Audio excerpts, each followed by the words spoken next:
Welcome to the SARE Ladies Podcast. I'm Ashley. I'm Anita. And if you don't know who we are, we're the #1 podcast for Asian American female real estate investors. Our goal is to help women own the damn thing. And so this week, we met with Jesse Vasquez. If you don't know who he is one of the leading voices for midterm rentals.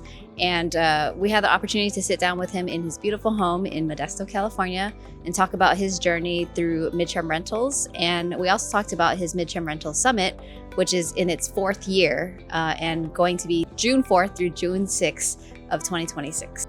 Yeah, it was a really awesome time. It was just such a beautiful home, and had such a great time having a one-on-one conversation and talking about things like, is MTR even still relevant in 2026? I feel like the buzzword has maybe glided off. Like, is it even a place where people can make money right now if you kind of left the train? I mean, like the train has left.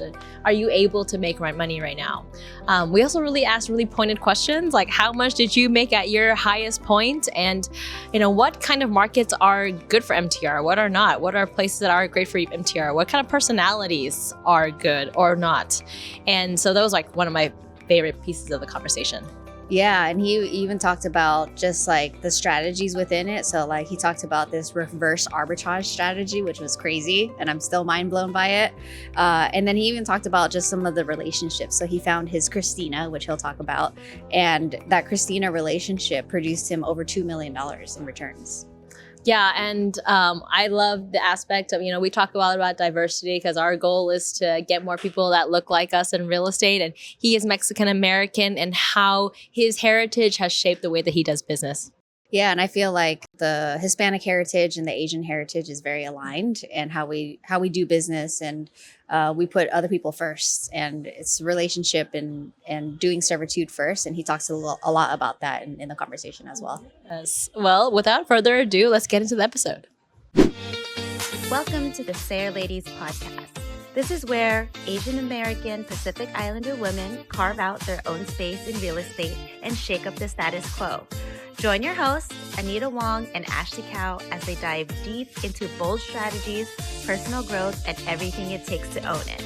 From building wealth to boosting confidence. Let's jump in. Cool. Well, Jesse, thanks for having us at your place. Yeah, I'm excited you guys are here. This is beautiful, by the way. It's a really cool house. We're in like a spaceship right now, I think. Or I think you call it the treehouse. Treehouse, yeah. Treehouse, yeah. So we're in Modesto, Jesse's hood, and wanted to sit down with Jesse and kind of learn a little bit more about what you're doing in the midterm rental space. And I know you have a conference or a summit coming up, so we'd love to talk about that later. But maybe we'll just jump into who's Jesse? What's your origin story? Just a small town kid from Turlock. You guys ever been to Turlock? It's like literally right down the road right now. Looks like Modesto, right? It's just a baby Modesto. Yeah, it's a really small town. Now it's not small, but I grew up in Turlock. My mom was a homemaker. My dad, my mom's from Durango, Mexico. My dad worked at Foster Farms, super educated, and had my dad is basically a biologist. Well, he is a biologist, or was a biologist for Foster Farms. He was like one of the first people that started that, putting antibiotics in chickens, which is like, nobody wants that now. So back in the day, my dad worked at a place called Palm Experimental, which was way out in the country. So I grew up in a small town. Like my dad worked all the time. My mom stayed home. 3 brothers, nothing crazy. I watched my parents get into real estate very young, and it was really inspiring to me to watch my family buy rental properties. But my family, they're not business owners. So there was a time when I remember vividly. Have you guys ever watched the movie National Lampoon's Christmas Vacation? Yes. Have you seen that movie? Yeah. Mm-hmm. You know how they have that van, that ugly van that's made of wood? It's like a Woody. It's called Woody. That's what my parents used to drive, and I used to get picked up from school in that. I remember one day it was like 4:15, and my parents always picked me up late. I was the last kid to get picked up all the time. I don't know why. My mom was at home. Mom, if you're listening to this, I'm sorry. But I got picked up, and my dad was driving. My mom was in the passenger seat, and we were driving somewhere. I had no idea where. And the couch you guys are sitting on, if you guys are watching this right now, they're sitting on this orange couch, this velvet. And I remember as a kid, it had velvet seats. Like it was just an old car. I remember like sitting there. My parents were arguing like deeply, and I never really heard my parents argue like that. We ended up going to a courthouse, and it was my first introduction to real estate. It was a judge sitting up front, my parents on one side, a woman that had not paid rent in one of my parents' properties for 6 months. And the judge looked at my parents and was like, Mr. and Mrs. Vasquez, this woman here, she's been in my courts for the last 4 years. She takes advantage of homeowners like you and doesn't pay the mortgage. And that was the first introduction to my parents paying 2 mortgages. They were more philosophical, or what's it called when people are like philanthropic? There you go. Philanthropic? Like, yeah, I wish I could say that word. I can't, so I'm letting Ashley do it. I have no idea how to say it. Philanthropic. Philanthropist. Philanthropist. There you go. That's okay. Yeah. They were more of like giving to people because they had kids. This family had kids. My dad was like, "Oh, let them stay longer. They'll pay next month." And then before you knew it, they were like owing thousands of dollars. They had to go to court to get them out of the house. But that was my introduction to real estate. So I had no clue about real estate. I grew up very similar, small town, very Hispanic, cultured, Catholic household, and I was a troublemaker growing up, and here we are today doing all these other different things. But that was my, like, I think people don't realize, like, my introduction to real estate was ugly. It was like the ugliest kind that you could see, which is people taking advantage of, a landlord, which people hate landlords now, by the way. I think there's a lot of, especially Airbnb owners, people hate Airbnb owners because they're taking property away from families that may need it, right? Well, that's what they're told. But I think maybe that's somehow, some way that why I do things different in real estate, because I learned to not rent to regular people because they'll not pay rent. Yeah. They'll squat in your house for 6 months or whatever, right? Yeah. So that whole experience as a kid, did that like stay with you where you were like, I want to eventually do real estate? Or was it more like, I don't ever want to do real estate? Ash, I did not even want to touch real estate. It was such a, like, you guys are Asian. I think Asian and Hispanic families are very similar in a lot of ways. And like those like moments where your parents are getting an argument, it's like, that sticks with you. Like, you'll remember that. And that was the first time I remember my parents. I'm just like, I don't want to rent any properties out. So I had no ambition to be in real estate. I did think it was cool watching it, like going to my dad would take me to go like fix a faucet or something as a kid. And I remember thinking like, oh, this is cool. He owns a house that he doesn't live in and somebody else is living in it. And like the idea of that was cool. But that whole, when I was probably 10 years old, when I went through that with my parents, I'm just like, I don't want to own real estate. I don't want this, Yeah. But despite that, my dad always said, you should buy real estate. So I always had that kind of burned into my mind.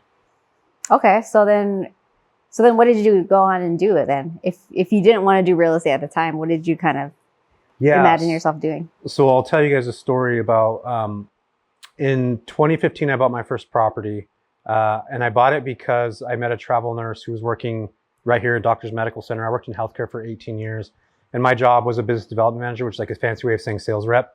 Okay. And I would go into all these different hospitals from Los Angeles to San Francisco to here in the Central Valley. And one day I was in here at the hospital, Doctor's Medical Center, and I was walking down this hallway. And if you guys ever been in these hospitals, it's like dimly lit, they're like yellow looking. This is like 2015. And I walk in and it was the L-shaped or U-shaped nursing station. And there was this woman that had this incredible accent. She was saying things like, don't you know? And isn't he a doll? Do you guys know what accent that is? Is that like Minnesota or Minnesota? Yeah. Dakota? So she was South Minnesota. Dakota? Yeah. She was from Fargo, North Dakota. So I was like, I was instantly drawn to her because of that accent. And I'm just like, what are you doing here? And she's like, well, I'm from blah, blah, blah, blah. And I'm just like, because we don't hear that. Everybody here says dude and bro and man all the time. And like myself. And I was just like, why are you here? Like, why would you pick Modesto to come work? She's like, they paid the best and there's no clinicians here. And I asked her, I was like, where are you staying? And she's like, Motel 6 on 9th. And it's like the freaking worst place to stay. Like, it's the place that you do not want to be, especially as like a clinician working 12 to 15 hour days. It's like prostitute ridden, drug infested. It's bad. And I was like, why the heck are you there? And she's like, there's no places to stay. It's like, there's not really any space. And back then, the only nice hotel we had was called the Red Lion. And it was like $200 something back in the day. I didn't realize that Motel 6s charged as much as they do. She was paying almost $3,000 a month.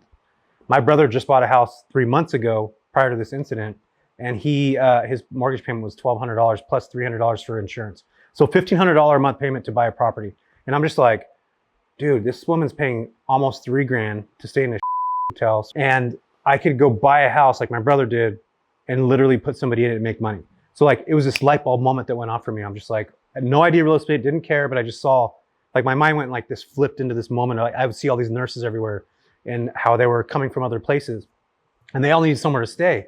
And I just went and saved up $12,000, bought my first property, and started to move along and got a contract. So this is another really cool story for everybody listening to this right now.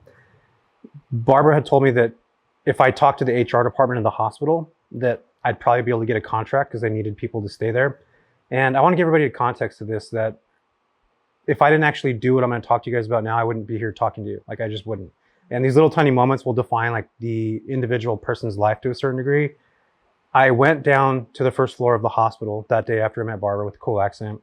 And I sat in front of the HR department's door, and you have to have a badge to get in. You know, like you got to like badge in, you got to put your badge up. And I sat there for 15 minutes, and there's this little nurse went in, and I was little because she was like 4 or 5, like she was very small. She tapped, badged in, and the door was one of those quiet doors where like opens real fast and it like slowly start to close. And I was like, should I go in? Should I not? I didn't own any real estate, didn't have any idea what was going on. I just knew that there was a bunch of barbers all over the place.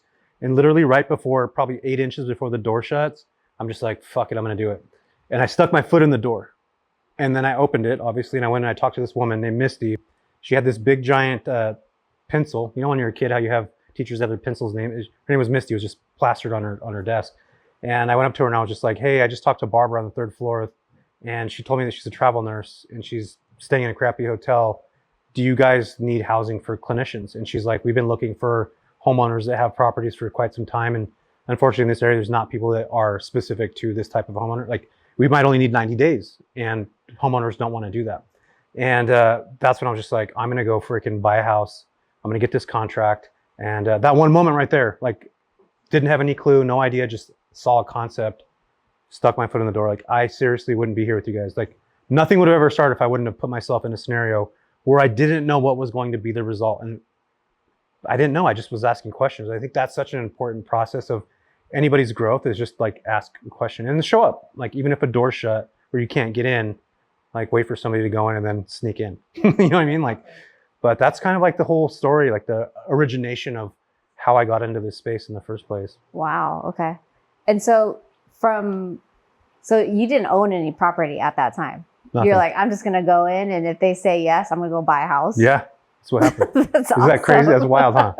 I'm a crazy guy. I'm like crazy like that. Yeah. And did you think about like, okay, so if I buy this, was there like a plan B? Like if this didn't work out or anything like that? And you're like, no, this isn't work. When I get super hyper fixated on something, I have ADHD. You guys could probably tell. I'm like, boof, I'm like a squirrel. I'm like, it's whenever I get narrowly focused on something, I could see around the bend of like where this is going.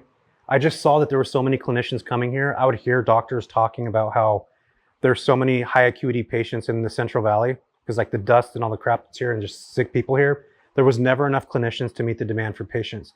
So that was always burned into my head from working in healthcare here. Like I would hear doctor after doctor after doctor say that same thing. And the more that I started to notice, the more that I was like, this is going to be a gold mine. Like I know it. So I didn't have a secondary option. I didn't have anything where I'm like, this is like, I always knew it was going to work to some degree. Like maybe that's just my naivety or whatever. I don't even know if I'm saying that word right, but like I was so naive to the idea, but I just saw the potential. And I just did. I got a contract with DMC. It was for a year. They put people in the property that I bought. So they gave me a year rent, whether they had somebody in there or not. Anytime they were going to move somebody in, they would just tell me, hey, we're going to have A, B, and C people in there. They're going to be in room A, B, or C. And they rented the place and they would do background checks and they would send it to me and I would approve and that was it. But so it was like a master lease essentially. It's 100% a master lease, yeah. So you're not dealing with the individual Barbaras or anything like that? No Barbs, yeah. Even though I would have, like she was cool. But no, I don't want to deal with I did not want to deal with that at all. And keep in mind, like years later, my therapist said to me, she's like, I think you were so affected by your parents' courtroom battle with, and that happened multiple times ago, by the way. That happened like 2 or 3 times as a kid. They went to court for people. Again, they were not business owners. But the idea of like somebody else paying that has Doctors Medical Center is tenant healthcare.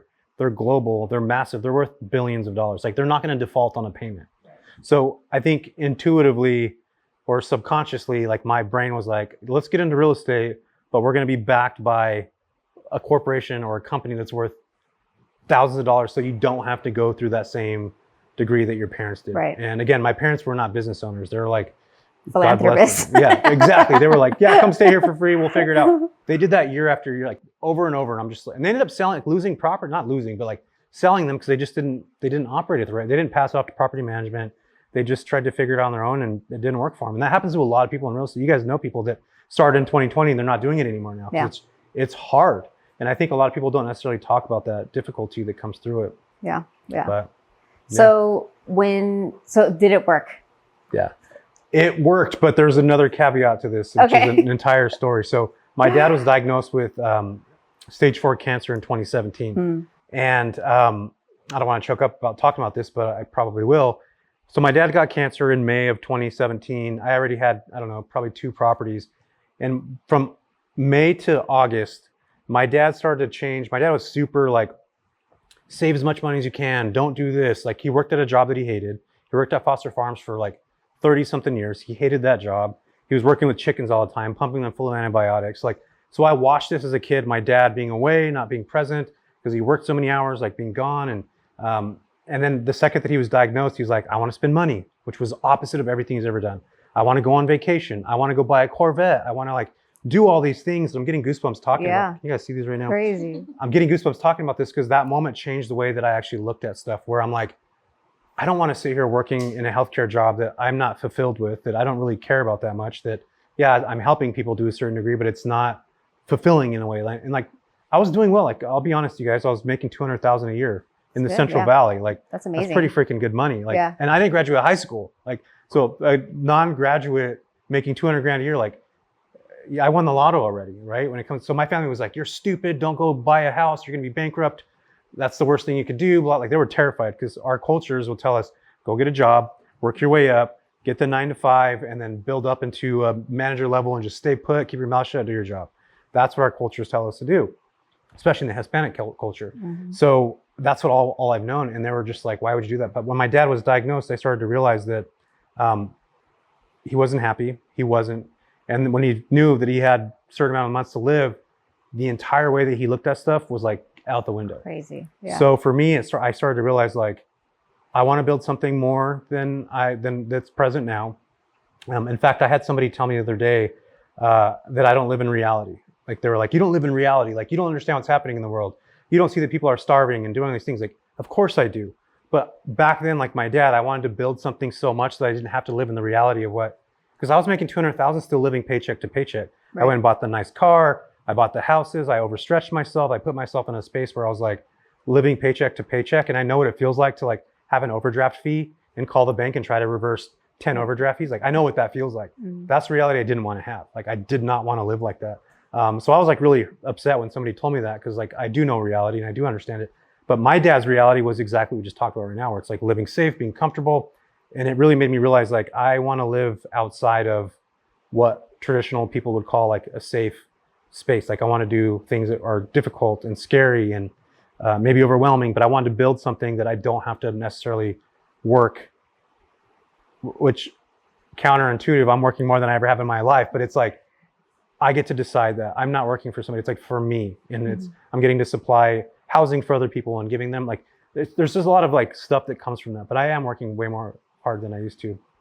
But I did realize, like, there's something more than just working for somebody. And I was good at that job. Like, I really was. And I also started to realize, if you're good at a job that you hate, imagine how good you'd be at something you love. Right. And for me, I'm just like, I found this little niche and I started to just like come into it, you know? Wow, that's amazing. And so like you were in midterm rentals before midterm rentals was a thing, essentially, right? Because you started, what, you said 2015? 2015, yeah. 2015? Yeah, corporate housing, yeah. Yeah, corporate housing has actually been around since the 60s. It really grew in the 70s when a lot of Filipinos came into all these different areas. So travel nursing became a thing because of clinicians that were coming from all over the world to come work in the US. And it was like with AIDS patients. You guys know this? That back in the day, Americans didn't want to work with AIDS patients, so they asked people from other countries. The Philippines was a large group that came and started working in the US because they didn't mind being exposed to AIDS, but the US folks were like scared to be, like, they thought it was going to like go wild. So the Filipinos came in, and you saw Mexican nurses come in, you saw Hmong and all these different types of folks come into these markets. But travel nursing and corporate housing started to work directly in correlation with the clinicians that were coming from other countries. So it started this like swell of corporate housing that came from Americans not wanting to be exposed to a disease that nobody knew much about at the beginning. So it's kind of a crazy like full circle moment. If you see now, like half the people that I worked with were Asian. They were Filipinos. Yeah, and that's like the first thing. You're a Filipino. I have a bunch of Filipino friends who are like, I had to be a nurse, and they were nurses, and they're like, I don't want to do it. My parents made me do it. That's like the first thing we ended up doing, and it goes back to that time frame of like there was opportunity in America. People came here to take it. But it's kind of a wild scenario. Look it up when you guys get a chance. Yeah, it's like, that's crazy. It's pretty crazy. Yeah, the whole thing. Okay.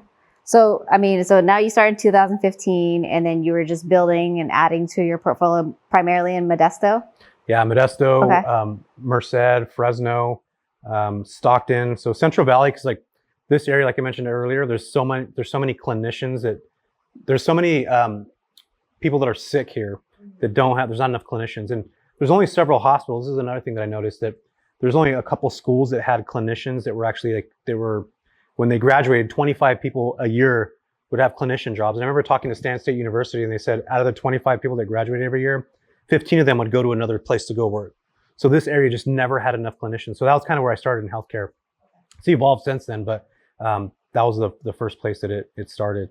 Yeah. So can you talk about like the properties that you bought? Like, was there a certain criteria that you were looking for these properties? Cheap as possible. Okay. And I also found I always wanted to buy stuff in a B-class neighborhood or better. Okay. It was within about 2 to 5 miles from the hospital. And if you look at like my portfolio, it's all like you can get on a bike and ride to the hospital. It's close. Memorial, Modesto, Lodi, Merced, they're all like within a close radius of the hospital in a B-class neighborhood or better. And what I started to realize is like doctors will show up, clinicians are used to living in these nicer areas. Clinicians also work from 7 p.m. to 7 a.m. So like if I had a C- property, like say in Oakland or something, in like an area that was kind of sketchy, which here is even kind of sketchy sometimes at night, but like a clinician's not going to want to show up at 7 a.m. with random people outside or leave for work at 7 o'clock at night. So I realized like be close to the hospital, get a place that feels good, and that will have potentially to have, because real estate's a long game, it's not a short-term game. Is this going to appreciate over time? And if it's easy to buy, it's going to be easy to sell. If it's a property that's sitting on the market for a long time and it's having problems selling, I realized like very early on that those are hard to sell later. And it could be environmental, it could be the transient folks that are coming in and out. It could be a passageway where people get from one place to another and they'll just take in bike trail or something like that. So I noticed that these properties I ended up buying would be very specific to like nicer neighborhoods. That was a big deal. Was there like a bedroom count that you were looking for? 3 plus or more. 3 plus or more, okay. Yeah. I've always liked 3-bedroom plus because clinicians come in groups. They don't just come by themselves. It'll be, like a friend, 2 friends, and then like a random person that they know, a family sometimes. Doctors will travel with their families from other areas, so they would show up. So I started to realize like the more rooms that I have, the more that I can make. And secondary to that I house insurance claims. And the average home in the US is a 3-bedroom, 2-bath. So every 95 seconds, somebody loses a home somewhere in the US due to a fire or flood. That's just another opportunity to house like somebody that may have lost a home, which the insurances pay like way more than any healthcare companies will ever pay. They pay like 3-5x long-term rental rates, which is wild. So you started off in the healthcare contracts. And then when did you get into the insurance stuff then? 2017. Okay. Yeah. I got my first claim in 2016, but like I got it off of Airbnb too, which a lot of people do. But I didn't build a relationship with the client that I met through the internet. I just got this big ass booking and I was like, this is freaking awesome, big booking. And then it ended and there was no way for me to connect with that person again. So for anybody that's listening to this now or watching this, like if you do get insurance bookings, which you're going to get if you're on Airbnb, like it'll happen at some point, make sure that you realize that the relationship is worth more than the dollar amount that you're getting. Because that, from 2017, I met a woman named Christina that works for ALE Solutions. I still do deals with her today. Like, so that one relationship could be worth hundreds of thousands of dollars long-term. And a lot of us will get like these big bookings that will come through like maybe 30, 60, 90 days for an insurance company. But we're just like stoked that we put money in our pockets. But reality is like that relationship, they're going to need housing somewhere else. And how are you going to supply that for them if you're just excited about your property that just got booked? Like you got to think beyond that. I think this is where the servitude and the mindset of being able to build these relationships, how those are more important, have value, that are outside the dollar that we're able to see now. In fact, I think relationships are the new currency. Like that is worth more than money in a lot of times because you're able to do deals multiple different times with that same person for a longer duration of time. And that to me is like, working in healthcare sales, I knew that like really early on. So I treated it the same way that I did, with this. So it's very, very similar in a lot of ways. How did you get in touch with the ALE Solutions then at that point? I just asked, like the first time that I ended up getting connected, that somebody booked on my, I was telling you about it. I ended up getting a name. I didn't do anything with it. Which is weird because I was already in corporate housing, but I didn't put 2 and 2 together yet. I just thought healthcare. My brain was just like super focused on healthcare because I had a W-2 job at the same time. Keep that in mind, you guys. I had W-2 up until 2020. So I've had a W-2 job as I was building this, but I just started to go on LinkedIn and I started looking up relocation specialists, and all these relocation specialists would come up from all these different companies. And this is when LinkedIn was starting to pop off, where like you would get hired by sending notes to people in 2020 or 2018, 2017. LinkedIn was just coming up. So I would ping people like early on, just like, hey, I do corporate housing. If you guys need any housing in the Modesto area, I'm willing to help. And I had this one woman, Christine, I was just telling you about here a second ago. She had a random place in the middle of Iowa that she needed help with. I went in and found a house for her. And I realized like, holy crap, if I can find a house for a person that is not in my backyard, but I'm helping this relocation specialist, not only can I rent that house from that owner, which I ended up doing later, we could talk about that, but I'm also helping the client that I'm talking to, the relocation specialist, because their job is like, they got 30 different claims they're working on every single day. If I'm able to take something off their plate, I would gladly do that. That's what I did in my healthcare job, like the whole goal. So it just instantly like took off from me. It was like YouTube Gary Vee style, like when he started in 2010 or whatever, like nobody was on it, nobody was doing it, but I was doing that, connecting with the insurance companies before like it became this big thing. So it was a lot easier than it is now, but the relationship part is still the same. In fact, I think it's more important now. I kind of want. So you said that you found an owner and then rented it to a traveler. Is that what it is? Yeah. So check this out. This is like, I'm spilling the tea right now on this. I usually don't even talk about this a lot. So if I get a call from an insurance relocation specialist right now, okay, and they're like, hey, Jess, I need a house in, where do you live, Ash? Santa Clara. Santa Clara. Area, yeah. I need a house in Santa Clara. It's a 3-bedroom, 2-bath in the 9532 zip code. It looks like the claim is about $11,000 a month. I'll go and find you that has a house for $7,000. I'll say, hey, Ash, I want to sublease your house for you for the next 60 days because I have an insurance claim and my job is to provide housing for them. So I'm going to sublease your house.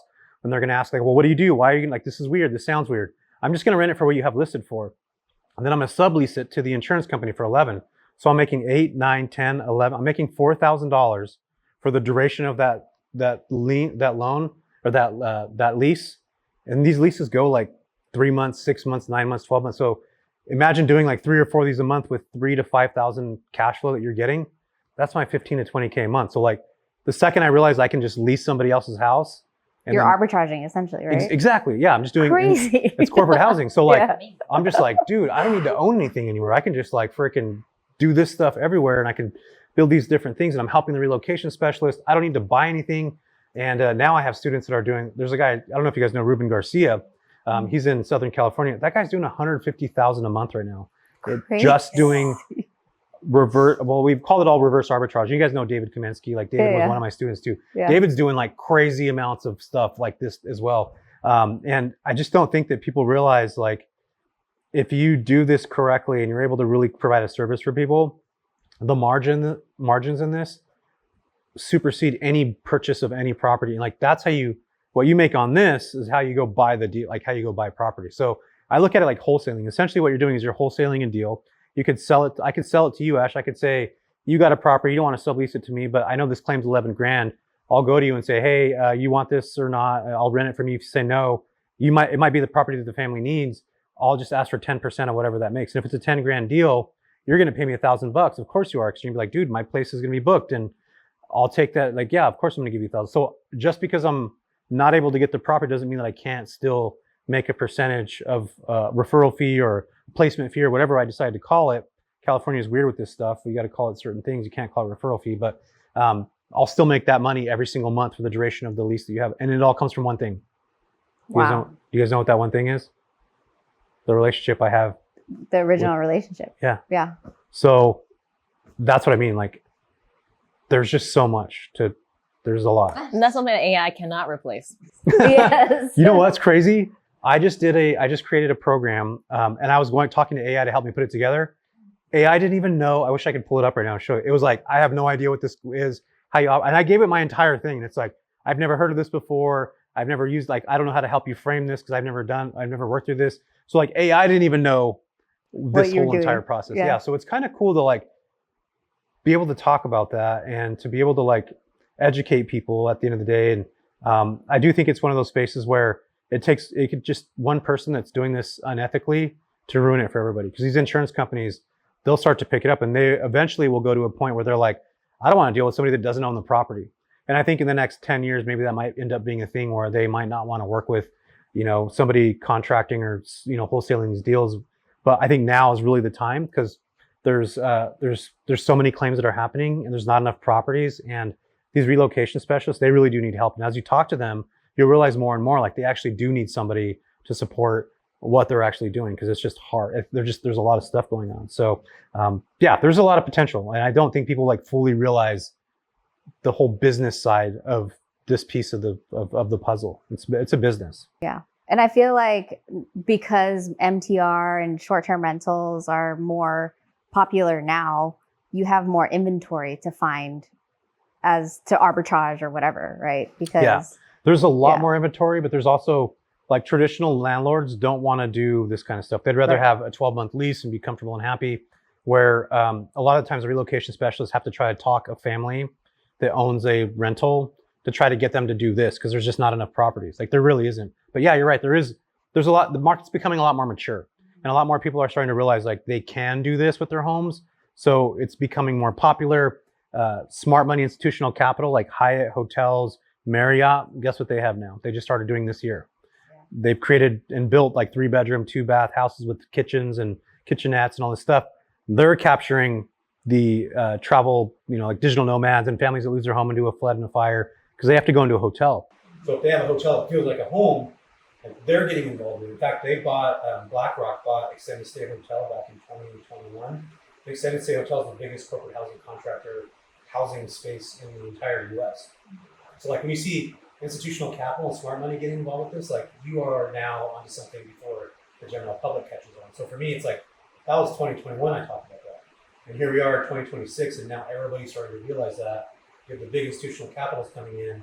You have short-term rental investors that are hitting the walls because regulations, more properties are getting on the market. So people are naturally just the trajectory's heading to midterm or, corporate stays, but most people are doing it wrong because they're just listing on platforms and hoping to get booked. They're not building the business out of it. And that's where everybody's going wrong with this right now. It's a distribution game. What I get and how I can distribute that's where the money's at right now. So you're just getting the leads and then you disperse them, whether you arbitrage a property, master lease like I have been, or just giving it to you, Ash, for a 10% referral fee. That's why I think the smarter plays is, like, now you're starting to think about, like, with the modern investor, what's the best case use for this property that I have? And how is a creative way that I can pick it up? All right. What is the most that you've made on a single year from midterm rentals? 2.5 million midterm rentals. 2023. 2023, yeah. That's a hot year. Do you think people can make that in 2026? I think people can make that. Yeah. I know people that don't own any real estate that are doing that right now with just reverse arbitrage or the master lease that we talked about, that are doing that, like, at a high volume, high level now. And again, keep in mind, like, the claims that you get if you're working with insurance, it's 3 to 5 times long-term rental rates. So you guys are in the Bay where rent is like $4,000, right? You can rent properties there to insurance companies for 12. I seen one in Los Gatos it was $25,000 a month is what it was rented for. So, there's there's a lot of margins in this when you do this the right way. But keep in mind, like, I don't actually think that's real estate. I think that's more of the business. That's more of the relationship piece. I don't actually think I'm a real estate investor. I think I'm more of like an entrepreneur or a business owner than I am a real estate investor. Because, like, real estate's boring. It just is. You're like a relationship manager, and then that just happens to translate into real estate. And I think that's so important. Like, people don't realize, like, how important relationships actually are. I didn't realize that until I realized that that's what I was doing at my W-2 job for like 18 years. It was just me. I was delivering Starbucks to people just to try to get them to talk to me. Like, I was trying to build a relationship the entire time, and it just finally clicked one day where I'm like, I'm just, like, trying to be friends with everybody. Like, that's literally my entire job, is just to be friends with people.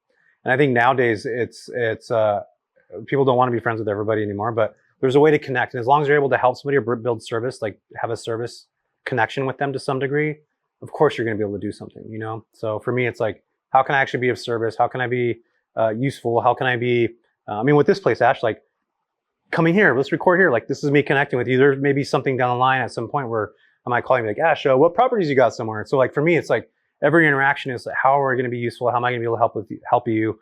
How am I going to make things a little bit easier? And maybe somehow down the line, we'll connect in another way. I think that same way with a lot of different things that are happening all the time. I'm going to pick on Christina here because I feel like I like Christina. If you had to put a dollar value on your relationship with Christina, what would it be?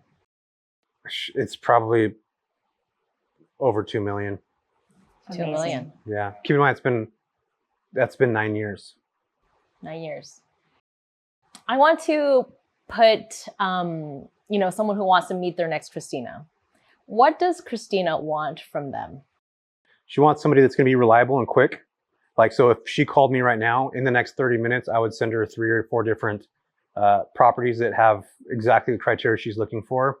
I think too many people are very focused on their own properties. They'll call somebody and say, I have this, me, and I'm the opposite of that. How can I serve you? What's the client that you're going after? What's the area code? What's the zip code? I'll find what I'll see what I can do for you, or I'll bring you some options. Where most people are like, I have a place that's in Modesto. I have this, I have that. And it's like, they don't give a crap about what you have or your eye, like how you actually going to be of service to them and how quick are you going to respond and where's the opportunity between that. And I think too many people are focused on their own portfolios. And the second that I realized that you don't need to focus on your own portfolio, that you could do this everywhere, that's when I started to realize, like, gosh, I could make more money actually doing deals in Kansas than I would here. And I don't need to be in Kansas to do that. I just have to have that relationship. I can go scout and find the property. That's easy. I'll go on Airbnb or Zillow or Furnish Finder to find somebody else's property and just bring it to them. Like, that's how fast it is to do. So there's a lot of money in that. But again, you gotta remove yourself. My property is my place. I have this away from the entire conversation. Do you think that is the thing that separates good operators or good investors in the MTR space? Is that single mindset of what I can do for myself versus what I can do for other people? It's hospitality at the end of the day. Like, I don't think people realize, like, hospitality is nothing to do with you. It's the opposite. It's like, what are you actually able to do to make somebody feel comfortable, seen and heard? Like, how am I actually going to bring value to somebody? So one of them could be super simple. Somebody's coming from Europe to the US. What's their favorite beer? What's their favorite wine they have? What's going to be in the fridge when they show up? Mm-hmm. Those 2 things, their favorite beer, their favorite wine. The guy that built Marriott, I forget his name, some last name Marriott, obviously. He, back in the 60s, people from New York were flying to France and stuff like that. He was overnighting the newspaper from yesterday because they're a day ahead over there. So when people would fly into France in the Marriott hotel, they would have New York Times sitting on, it'd be sliding underneath their door. So I took that, I read that book. It's called The Marriott Way. And I realized, like, holy crap, this guy's like, has nothing to do with that. Like, what are people used to? What are they used to having? And it'd be a businessman in New York flying to France to do work. And what did they do back in the 60s? Everybody read the damn paper. So, like, he had these newspapers that were slid under the day of the actual thing. They were flying newspapers there. So to me, I'm just like, it is not about me. It's about the client. What are they used to? What do they have? And how am I able to provide that type of service to somebody? At the end of the day, it's hospitality. So, there's another really good book called Unreasonable Hospitality. I don't know if you guys read it. That is another, it's not about real estate at all. It's about a restaurant owner, but the same concept can be true for anything, like how you actually were able to provide a service for somebody. And that's really what it comes down to. Hey, Ashley Cow here, taking a quick break from the episode. If you're enjoying it so far, please take a moment to like and subscribe to our podcast and leave us a review. This will help us improve and reach other people just like you. So thanks for listening, and let's jump back into the episode. And that's great, because I love that book. And I was actually going to ask about it because, I mean, MTR investors, they have to straddle both, right? The service versus hospitality. Service being the technical part. You have to house people, you have to provide storage for them, all that stuff. But hospitality is the way that you make them feel at the end of the day. So what makes someone a hospitable host? Yeah, I think removing themselves from the space and putting themselves in the shoes of somebody that shows up. Like, some of my fondest experiences with my dad before he died was, like, I would take my family to go, San Diego, or we'd go places and we'd stay in a family in a home. And the experience of being somewhere really unique and cool, like, you'll never lose that feeling of being there. And if stuff starts to go wrong or all these kinds of things, you're just like, what am I doing here? I just paid this to be here. Like, the ability to be able to provide something for somebody right away, I think that's where you start to realize, like, this is not about you. It's about, you're providing a memory for somebody, which is pretty cool to have that. And where it even goes a step further, like, I had this woman, her name was Irene. She actually lost her home here in Modesto. This was 2017. And every time you have a claim, you walk the family through a property. And we walked through the family. We walked her, and it was her 2 older kids, 2 younger kids and her husband, and a pet, which they lost the pet they had 2 pets. One of them they lost in the fire, which sucks. And they were in different hotel rooms, and she walked into the place. We sat down at the dinner table afterwards, and she started crying, like hard cry. And it was like awkward at first for me. And all I was concerned about was getting them to book my place because I wanted to make money. And the second she started crying, and she's like, the only thing that I want to have is to be able to sit at the dinner table and have dinner with my family every night. Like, I started crying because I'm like, I'm sitting here worried about this dollar amount that I'm going to make from this person. I'm going to get choked up about it because I remember it very vividly. And this family just lost their entire house. It was burnt, and their dog, and they just want somewhere to like eat dinner. And I'm here like worried about how much money I'm going to make. So like the second that I started to change the idea of how I was actually housing people and how they've been through these like catastrophic things, and my business went like this. It was like a hockey stick. It just started to like take off because now I was talking to the relocation specialist different. I was buying furniture or things that these families had on their properties, like fire pits and things that they would do as a family together. And guess what those families told the relocation specialist? Hey, Jesse went and did this. Hey, Jesse got this for us. Hey, Jesse got a fire pit. We showed up and there was a s'more pit with all the stuff that we normally would do. We talked about that to him. So like these small little things that people would otherwise never would have done for them, like I was able to step into their shoes for a moment, just for a moment. And I'm glad I did because I was incredibly focused on the dollar amount. And I think when you start to do good for people, money will follow you in the long run. And there's this connection between the two things where you're doing service outside of yourself. And I think that's where it becomes powerful. We start to realize like, this isn't just about me. And I think this is why the midterm rental communities has been growing so much and is so strong, is because everybody's connected. They're doing referrals with each other. And the same idea and mindset that I had coming into this, where we're all collectively doing it, like it only makes us a lot stronger together. And we're using each other's properties and stuff. So I think this is why this, like we're able to do summits every year and have 400 or 500 people that show up. It's because that's the mentality of how people are operating in the space when they come into it. It's not just a me, I thing. It's like, how do we do this as a group? How do we do it together? And it's one of the few environments that has that connection in real estate. Like other than sub 2, like there's a lot of connection like that too. But midterm rentals is very similar in a lot of ways. Like a lot of the community is very connected in like this weird, wholesome kind of way where everybody's like doing business with each other. Do you think that your Hispanic heritage had anything to do with that? I mean, the way that you bring yourself out and the way that you operate your business? Yeah, I definitely do. I think, again, going back to Hispanic culture, I mean, you show up here, you want water, do you want something to drink? If you don't take a bite of this, taco, you're going to have to leave this house right now. That's not racist, I swear. But like, you know what I mean? Like, it's just like, try this food out. Like you got to eat. If you don't eat, it's like it just, so I 100% like that my culture. When I say that, it's like my culture it's definitely wrapped up into, it's a collective effort. Like it's a collective thing. Like I remember my dad worked at, Foster Farms, and he bought a freaking carpet cleaning thing. And he started a carpet cleaning business while he was doing this. And then he started doing taxes. And I'm like, Dad, what are you doing? Like, why are you doing all this stuff? He was just trying to figure out different ways. And I had tios and tias that were which is uncle in Spanish and aunt in Spanish, would go and like fix cars and like do these side projects and all these different things. And it was always like interconnected. It was always who knew somebody. Like, oh, you got a car guy. Who's the car guy? Oh, you got a guy that does this. Oh, who's this guy? And the families would like pass these certain people off to each other. So for me, I do feel that my Hispanic culture and heritage is definitely wrapped into the community of this space. And even like I grew up skateboarding a lot. Like I grew up in the kind of extreme sports space, and that culture is even immersed in this too, because it's very connected in a lot of ways. I can drop into a skate park in freaking Melbourne, Australia, and I'll still be received the same way that I would here. It's like people are like, come on in, come skate, even though you're an old guy and you suck. Like we want you to do stuff. Like it's very much this kind of connection of, and I realized like really early on that the companies and people and the stuff that I was connected to, they're attached to culture. Like Red Bull, Deathwater, guess what those two things are immersed in? Culture and sports. Like if you think about Red Bull is all about, they have dudes jumping out of planes doing crazy stuff. Skateboarders, BMXers, like it's attached to culture.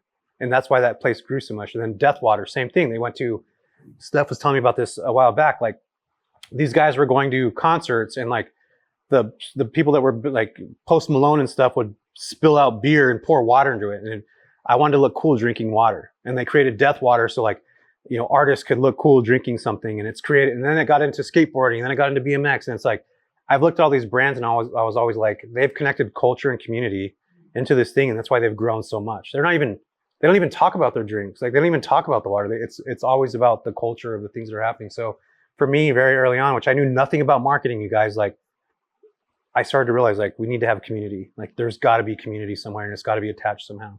And guess what Hispanic and Asian cultures is? It's all community. about community. Yeah. It's literally all it is. I think we talk about sometimes about how our culture, Asian culture, in a lot of ways is a barrier in how we do business as well.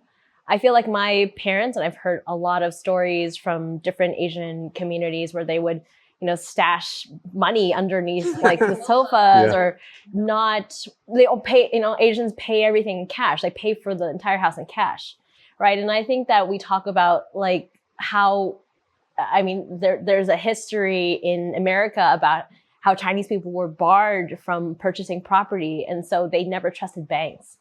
And still many of them still don't trust banks. Right. And I think that there's a large part of the community that has like this resistance into creativity in the real estate world. Right.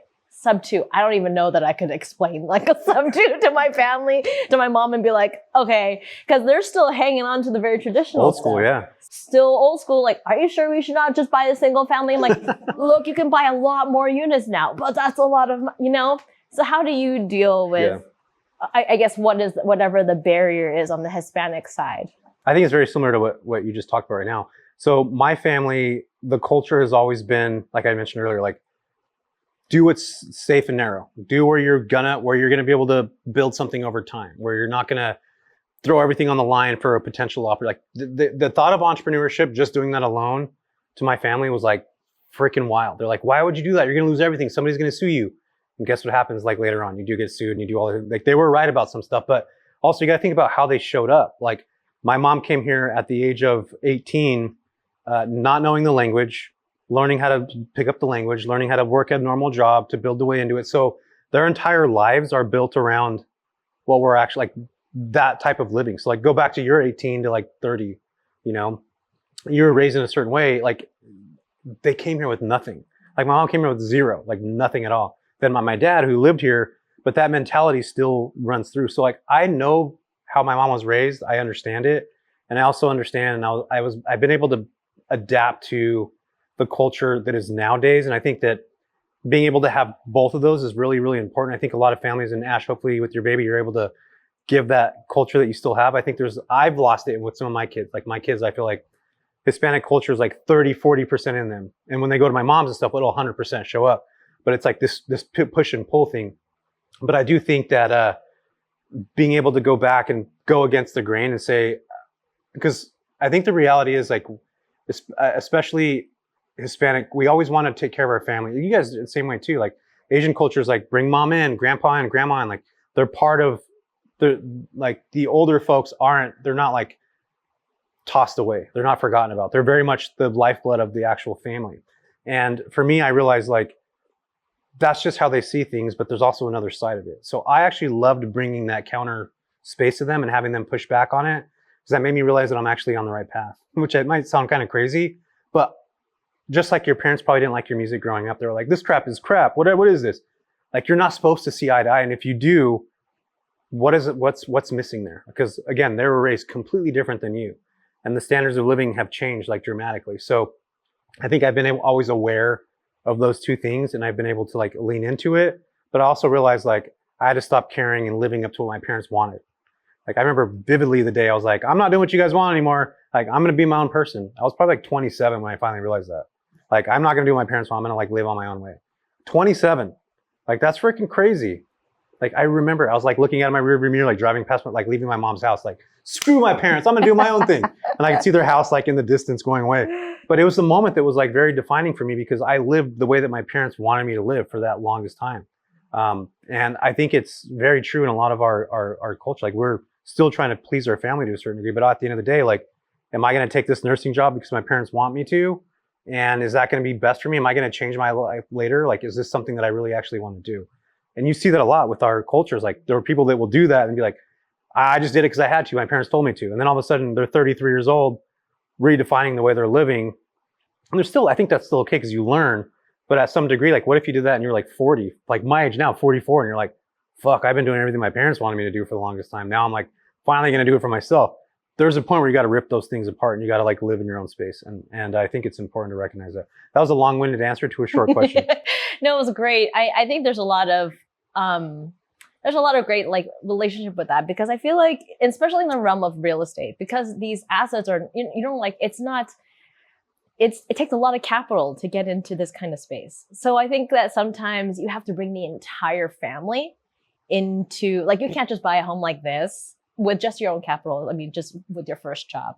Oftentimes you might need to call your parents and you get buy-in because it's a lot of money. You're scared. And I think that, I think that there's a lot of relationship that we have to actually build within the family in order for people to take the jump. And because our culture is such a family-centered, you know, it's very family-centered, right? You have to have the whole buy-in. Right. How do we do it? Yeah. It's how are we going to do this rather than like, how am I going to do it? You know, yes. 100%. But then that's where you get that clashing of ideas of like the traditional way versus the new way. And then they don't know. I mean, and then the other thing that I think about too is like your parents knew you from 1 to 18. Like they knew who you were from 1 to 18. And they'll always think of you. And you're going to realize this as you have kids and you get older. Like you're going to always think about that time with your kids. And then they become full-on adults on their own. But we still know them from that newborn to 18. Like we're still thinking about them in those ways. And I think a lot of times, like my dad used to always tell me stuff like, how are you going to be able to handle that? How are you going to be able to do that? How are you going to make this work? How are you going to figure that out? And I started to realize, like, I'm just going to take that as in, that's my dad saying, I love you, Jesse. Like that's what he was saying at the end of the day. I think it's a hard pill to swallow, but if you are looking for capital from other people, from outside capital, you should not rely on your friends and family first. And the reason is because they still see you as like in your diapers. 100%. And they should, like, I'm saying they should, but like if you live with them, they're going to know you from that space. Like they're just going to remember you from that place. And I think as you start to mature, they'll pick that up. But a lot of the times, like, you know, a lot of us left when they're 18. I left my parents' house when I was, 19 years old. So like they only knew me from and I was a freaking maniac from 14 to 19, like 18, 19. Like, of course they're going to see me like that. I was a maniac. I don't know. Of course they're going to think of me like that to that some degree. But obviously we like age and grow up, and I had a baby when I was 21 years old. So like that snapped me into changing quickly. And, but yeah, I think parents just see that perspective and they don't ever leave that. I think they take some time to adapt to the person that you are now, that they're responsible with a lot more money than you used to be. And I also think too, like, you know, you can have a really great idea with something and you can be really involved in it. And you could do all the research and stuff, and your family might be too close to see your genius. They might be too close to you to see what you see, and they don't see that. They don't see the hours that you're putting into stuff. They don't see the time with AI figuring out, is this market going to work? They don't see the deals that you ran behind the scenes. They're not seeing all those things happening. So they're just looking at you from this perspective of like, you're freaking crazy, you're nuts. But they're too close to see the genius that you actually have within yourself. And I think that's actually good, because at one point they're going to say, don't do this. And at 5 years later, they're going to be like, tell me how to do it. Where do we put our money? And that's when you know you're like, all right, my parents have come around the corner now. They're like into it now. Yeah.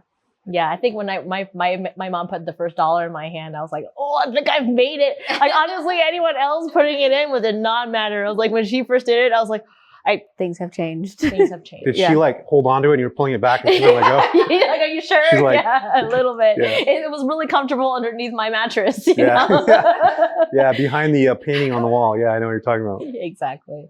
I want you to talk a little bit about the summit that you mentioned earlier, because I know you've been doing it for a couple of years now, and I've always wanted to go, but it never lines up with my timing and stuff. So tell me a little bit more about your summit. Yeah. So this will be our 4th year doing it, which is freaking crazy to think about. I started doing this. I called Furnish Finder one day. This was back like years ago. And I was like, hey, I'm thinking about doing a summit. Do you guys want to sponsor it? And they're like, yeah, we'll sponsor it. And then I realized summits are like $100,000, $200,000, $300,000. And I'm like, I can't fund this thing. And they actually funded the first one for me, and I had to end up paying them back over the years. But I didn't think anybody was going to show up. And that was actually right after I got Josh's podcast. I got on Bigger Pockets, and I talked about the summit for like 10 seconds on Bigger Pockets. We sold out the next day. Like 200 tickets gone just like that from being on a show. And so I did it the first year, and then we just started growing every year. And now hundreds of investors come from literally all over the US and the world. Like people come from Spain and different places to come learn about midterm rentals. So we go through like exactly what we're talking about today, how to talk to the Christinas, what the pitch needs to look like, how to find the companies, how to sell. Because at the end of the day, this is a sales and marketing thing. It's not just like a list on a platform and wait to get booked. How to be incredibly thoughtful when you're building a property. We break down like everything, how to acquire, how to pick up the spaces, all those kinds of things. So, and again, as I mentioned before, this is a very communal thing. So yeah, I'm excited. I think this is probably going to be the last year that I ever do it. I think this is it. These things cost hundreds of thousands of dollars. They're not profitable. In fact, I lose probably about $100,000 every year doing it. Wow. But it's great to do marketing. Like I had Cody Sanchez out there. I got to meet her and hang out with her. Dan Martell, I met him and hung out with him. So I get to meet these like really cool, amazing people and stuff like that. But I think at the end of the day, I might be ready to pass this torch off to somebody else. If anybody's listening to this right now and wants to buy the summit off me, send me a note because I'll sell it to you. There you go.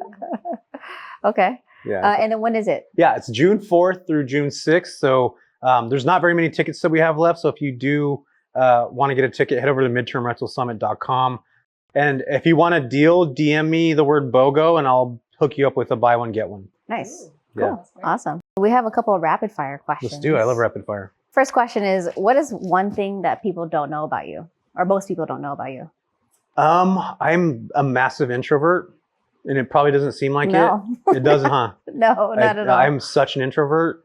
I'm very artistic in a lot of ways that I don't think people really probably realize that. I'm very, right-brained. I play music. I've been in like bands as a kid growing up, and I still play music. I still play guitar, drums, bass, all that stuff. And I'm a nerd. People probably think I'm like, this guy's so cool. No, I'm just joking. I'm such a nerd. What do you nerd out about the most? Freaking everything. I love cameras. You guys walked in. I started talking about cameras. There's like 20 cameras in here right now. There's like 29 cameras. Like I love like vintage stuff. Like anything that's like old school. I love that analog is coming back now. Like we just talked about 35 millimeter cameras. Like I love being able to take photos and then send it out and get it back like five weeks later. And you don't know what you took, and then you're just like, oh, I remember this, and it just has that nostalgic feel to it. I just love a lot of stuff like that. I'm not into record players or anything though. People are like super into record play. I think the sound nowadays is so good. Like record players, that's old school. That sounds like crap. Yeah, for sure.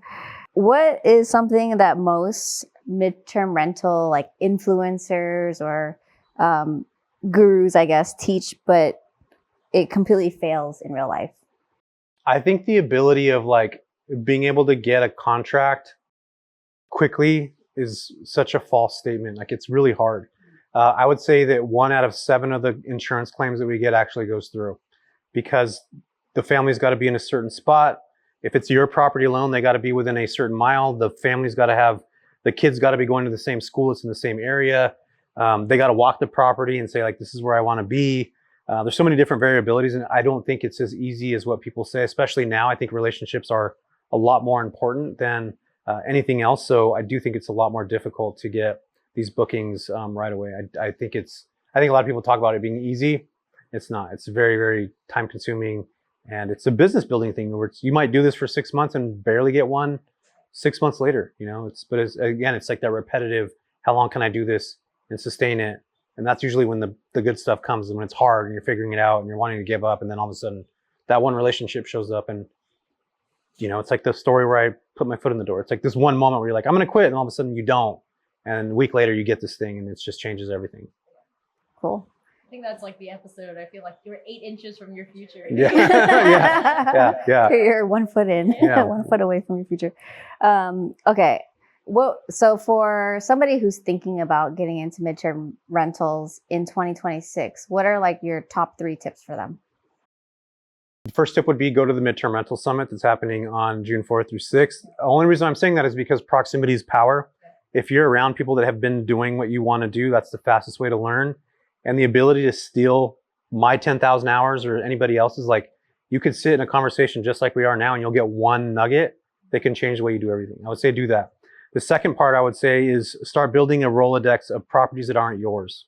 So like go to real estate meetups, talk to Ash, connect with people, and ask if they're willing to, if you get a booking or a company, if they're willing to use your property if I'm able to talk to a relocation specialist right now and I have 15 people that I talked to with 15 doors, I now look like somebody that has been doing this for quite some time, that has a Rolodex of people to connect with. So gather as much properties as you can and ask if they're willing to do that. Get the address, the phone number, what their prices are, pet fees, all that stuff, so that you do have something to share to somebody, even if it's not even the market they're asking for.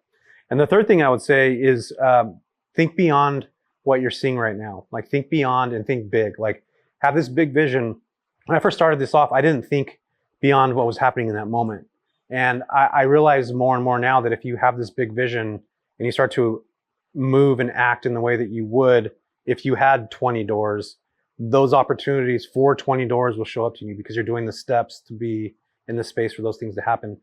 So I'd urge you to, anybody listening to this right now, they do want to get into midterm rentals and you have one property, congratulations, you're already ahead of 92% of people in the US who don't have a rental property. So don't say I just have one, like you're 92% of everybody else. And secondary to that, like, just think big. What if I have 10 doors? What if I don't need to own any property to do or make $1 million? What if I don't need to go buy something else? I can just connect relationships. So think big, think beyond where you're at now, think about where you want to be and who you need to become or who you need to be next to in order to start to learn those steps to do that. And that's 1, 2, and 3. They just all aligned right now just with that entire conversation. So what properties are simply wrong for midterm rentals? I think funky, like this house that we're in right now. This house is, I have had midterm rentals here, but the only reason why people stay here is because it's so unique. But this would not be ideal for a midterm rental. I also think properties that are in like Tahoe or like, vacation rental areas are really hard to do. It's hard to get midterm rentals there. Like I had somebody that reached out to me in, what's that desert area where everybody has short-term rentals? Joshua Tree. Yeah. Like the likelihood of you getting a midterm rental booking in Joshua Tree is like 0.99999%, because first off, there's a billion rentals there. And second off, who's actually going to be there? Unless they're building something there, then you now have the influx, but go find them. So I do think that there's some properties that are either funky layouts, funky designs. Is there anybody coming into the market? Like, is there agriculture that's happening there? Is there construction that's going through? Is there new job pipelines that are coming through those markets? Is there, why do people even want to be here? Why would they need to stay here for more than 30 days? I think people do it backwards. They go buy a home and then they find out how to place somebody in it. It should actually be 2026 model is, where are the people going? I'm going to find that and then I'm going to get the property. It's the opposite way of what most people are used to doing things. So reverse engineer that. Last question. What personalities are wrong for midterm rental? Wrong? Engineer brains. People that are thinking like, yeah, people overthink the crap out of everything. So I have a few students that are engineers. The second I talk to an engineer, they're thinking about level 7, 8, and 9. Where like, I got 20 doors and now I need to do this. And I'm like, dude, you haven't even got your first contract. Why are we talking about 20 doors? Like, go do the first thing. What's the first thing? Find the people that are in your market, get their names and numbers, start to find out who's coming into your market. So I do think certain people will skip the most difficult things, which are building relationships. I think that's a hard thing to do. I also think marketing is a difficult thing to do, which is, sending emails and following up with people and staying consistent. Like you have to get used to those kinds of things. So people that have the opposite brain, I think, are not built for midterm rentals. And it's not passive. This is like work. It's not a list it and set it and forget it kind of thing. It's like, it's not reactionary. You're being proactive. You're building a database. You're building your own house on your own land. How do I do that? It takes time. It takes resources. It takes consistency. And without those things, if you don't have that, just turn this episode off. I mean, listen to the whole thing, but. We're the end already. Yeah. Oh, it's the end already. Yeah. All right, cool. You made it. Well, thank you so much. I really enjoyed this episode. So such good gems. I mean, I think I'm still mind blown by the whole arbitrage thing.